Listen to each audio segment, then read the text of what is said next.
சென்னையில் இரவில் ஹோட்டலில் துப்பாக்கியோடு சுற்றித் திரிந்த 20 ரவுடிகள் அதிரடியாக கைது செய்யப்பட்டிருக்கின்றனர்.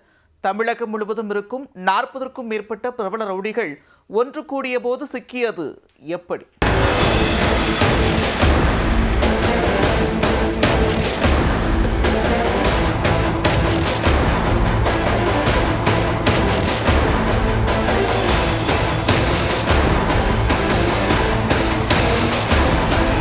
கடந்த 2018ஆம் ஆண்டு பூந்தமல்லியை அடுத்த மலையம்பாக்கத்தில் ரவுடிகள் 76 பேரை போலீசார் கைது செய்ததை யாரும் அவ்வளவு எளிதில் மறந்துவிட முடியாது. பிரபல ரவுடியான பிணுவின் பிறந்த நாளை பிரம்மாண்டமாக கொண்டாட தமிழகம் முழுவதிலும் இருந்து வந்திருந்த அதிபயங்கர A+ ரவுடிகளை துப்பாக்கி முனையில் போலீசார் கைது செய்தனர்.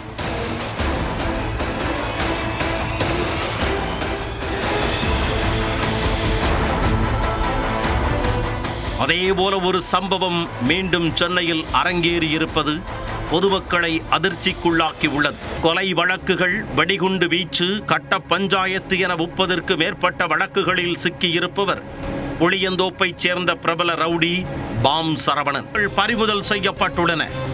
மேலும் ஒரு ஏர்கன், ஒரு கை துப்பாக்கி மற்றும் ஒரு இரட்டை குழல் துப்பாக்கியும் பறிமுதல் செய்யப்பட்டன. ரெட் ஹில்ஸ் பகுதியில் யாரை கொல்ல சதித்திட்டம் தீட்டி வருகின்றனர் என்பது தொடர்பாக விசாரித்த போது சமீபத்தில் கொலை செய்யப்பட்ட அதிமுக பிரமுகரின் சகோதரரை கொலை செய்ய திட்டம் தீட்டியது தெரிய வந்தது. இது தொடர்பாக காவல் ஆணையர் சந்தீப் ராய் ரத்தோர் கூறும்போது ரவுடிகளை தொடர்ந்து கண்காணித்து வருவதாகவும் துப்பாக்கி வைத்திருந்தாலோ விற்பனை செய்தாலோ கடும் நடவடிக்கை பாயும் என்று எச்சரிக்கை விடுத்தார். எங்கிருந்து இந்த நாட்டு துப்பாக்கி வாங்கியிருக்காங்க அந்த நமக்கு தகவல் கிடைச்சத நம்ம டீம் நம்ம பேசும்போது அங்கே போயிருக்காங்க. ஒரு ஜில்லா இருக்க ரோத்தாஸ் ஜில்லால. ஸோ அங்கே யார் இவங்க இது மாதிரி விற்கிறாங்க, ஸோ அந்த சோர்ஸ் வரைக்கும் நம்ம ஆளு போயிருக்காங்க.